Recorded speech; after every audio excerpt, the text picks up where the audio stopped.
नमस्ते। दुनिया का इतिहास हिंदी में इस यूट्यूब चैनल पे आपका स्वागत है। आज के इस वीडियो में आपको ईस्टर्न यूरोपियन यानी कि पूर्व यूरोपीय देश हंगेरी के इतिहास की जानकारी मैं देने वाला हूँ। हंगेरी देश का इतिहास ईस्वी सन दूसरी तीसरी शताब्दी यानी कि सेंचुरी में शुरू होता है। उस वक्त वहाँ बाल्टिक वंश के लोग रहते थे। रोमन साम्राज्य के उदय के बाद यह हिस्सा रोमन साम्राज्य का हिस्सा बन गया था। वहाँ पर बाद में जर्मनी टोलियों ने हमले करना शुरू किया था। वहाँ वहाँ वहाँ पर इसी सन 9वीं सेंचुरी में लेकिन 9वीं शताब्दी में साइबेरिया यानी कि रशिया के पूर्वी हिस्से से मग्यार वंश के लोग का आगमन हुआ। मग्यार वंश के लोग अलग अलग टोलियों में आकर बस गए थे। अल्पान इस नेता के नेतृत्व में मग्यारों ने वहाँ पर बसना शुरू किया था। गेजा इस नेता के नेतृत्व में मग्यारों ने ईसाई धर्म यानी क्रिश्चियनिटी का स्वीकार किया। मग्यार वंश के लोग क्रिश्चियन बन गए थे। गेजा का बेटा स्टीफन ने अलग अलग मग्यार टोलियों को एक करके हंगेरी एक संघ पूरे हंगेरी को एक किया, एक संघ राज्य बनाया और हंगेरी राज्य की स्थापना की। किंगडम ऑफ हंगेरी की स्थापना की। स्टीफन पहला Stephen one Stephen the first ये हंगेरी का पहला राजा था। बाद में मंगोलों ने हंगेरी पर हमले करना शुरू किया था। मंगोलों से बार बार उनकी लड़ाइयाँ होती थी। और बाद में ऑस्ट्रिया की हंगेरी की सेना ने कई बार मंगोलों से लड़ाई की थी। लेकिन 13वीं शताब्दी में मंगोलों ने हंगेरी की सेना को हराकर हंगेरी के ज़्यादातर हिस्से पर अपना कब्जा कर लिया था। लेकिन हंगेरी के उस वक्त के राजा ने मंगोल साम्राज्य से सटी अपनी बॉर्डर सीमा पर बहुत सारे किले बनाए थे और एक दीवार खड़ी कर दी थी। तब मंगोलों ने हमला किया। उस हंगेरी की सेना ने मंगोलों को हराकर अपनी खोया हुआ बहुत सारा इलाका वापस पा लिया। और इसी सन 14वीं शताब्दी में ऑटोमन तुर्क साम्राज्य ने हंगेरी पर हमला कर दिया था। उनकी लड़ाई हो गई थी।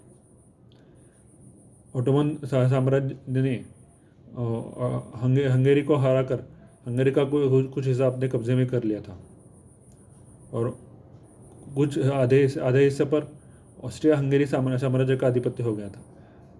ऑस्ट्रिया की हैब्सबर्ग राजवंश की ने हंगेरी के अपने साम्राज्य का हिस्सा बना लिया था। ईस्वी 1701 से 1703 के दौरान 1701 से 1703 तक हंगेरी की जनता ने ऑस्ट्रियन साम्राज्य के खिलाफ विद्रोह किया। वह विद्रोह को कुचल दिया गया था। 1848 में भी हंगेरी की जनता ने विद्रोह किया था। हंगेरी सेना के सामने ऑस्ट्रिया की सेना कमज़ोर पड़ गई थी। उस वक्त रशियन एम्पायर से ऑस्ट्रिया ने मदद मांगी हालत को संभालने के लिए। उसे हंगेरियन सेना को हरा दिया था। 1867 में 1867 तक पहले हंगेरी ने ऑस्ट्रियन सेना को हराकर हंगेरी से भगा दिया था, हंगेरी को आज़ाद कर लिया था। लेकिन 1867 में ऑस्ट्रिया और प्रशिया की लड़ाई में ऑस्ट्रिया की हार हुई। उसके बाद ऑटोमन साम्राज्य से लड़ने के लिए ऑस्ट्रिया हंगेरी ने मिलकर दोनों के राजवंश दोनों की डायनेस्ट रॉयल फैमिलीज ने मिलकर ऑस्ट्रिया हंगेरी को एक किया। ऑस्ट्रिया हंगेरी एम्पायर यानी कि ऑस्ट्रिया हंगेरी साम्राज्य की स्थापना की।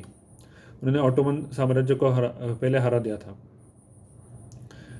लेकिन बाद में ऑस्ट्रिया हंगेरी साम्राज्य ने बाल्कन के यानी कि साउथ ईस्ट यूरोप के ज़्यादातर हिस्से पर अपना कब्जा कर लिया।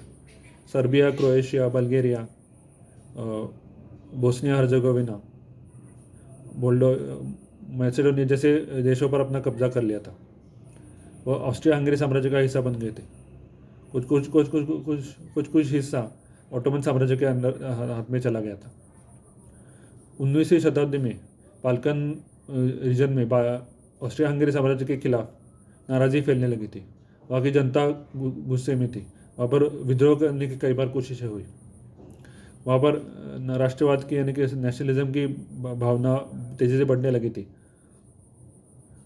1914 में ऑस्ट्रिया हंगेरी साम्राज्य के युवराज यानी कि प्रिंस आर्चड्यूक फ्रांस फर्डिनेंड जब बोस्निया की राजधानी सराजेवो में के दौरे पर निकले थे, तब उनकी हत्या एक एक रेडिकल नेशनल सर्बियन नागरिक ने की।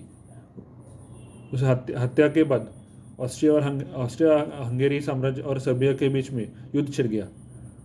उस जंग में से प्रथम विश्व युद्ध की पहले वर्ल्ड वॉर की शुरुआत हुई थी। उसमें ऑटोमन तुर्क साम्राज्य और जर्मनी ने ऑस्ट्रिया हंगेरी साम्राज्य का साथ दिया।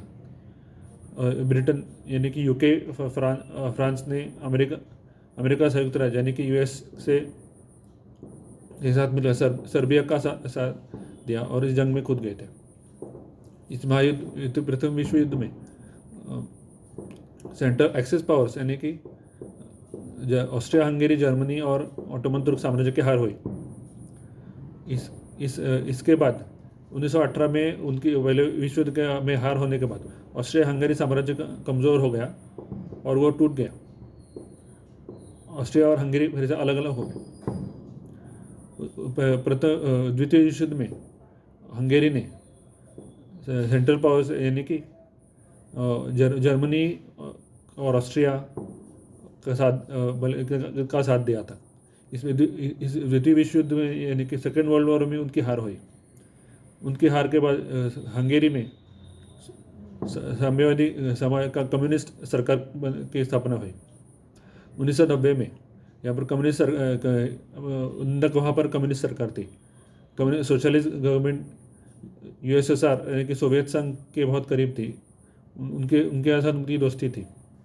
उनके दौरान हंगेरी का बहुत सारा विकास हुआ, बहुत ज़्यादा डेवलपमेंट हुआ। वो ऑस्ट्रिया हंगेरी साम्राज्य के दौरान से डेवलपमेंट से ज़्यादा था। 1990 में हंगेरियन जनता ने साम्यवादी कम्युनिस्ट सरकार के खिलाफ आंदोलन शुरू किया, विद्रोह शुरू कर दिया और सरकार को हटा दिया। वहाँ पर हंगेरी में लोकतंत्र की यानी कि डेमोक्रेसी की स्थापना हुई। उसके बाद से हंगेरी आज तक एक विकसित लोकतांत्रिक डेवलप्ड देश यूरोपियन देश बन चुका है। मेरा वीडियो आपको अच्छा लगा तो लाइक करें, शेयर करें और सब्सक्राइब करें। धन्यवाद।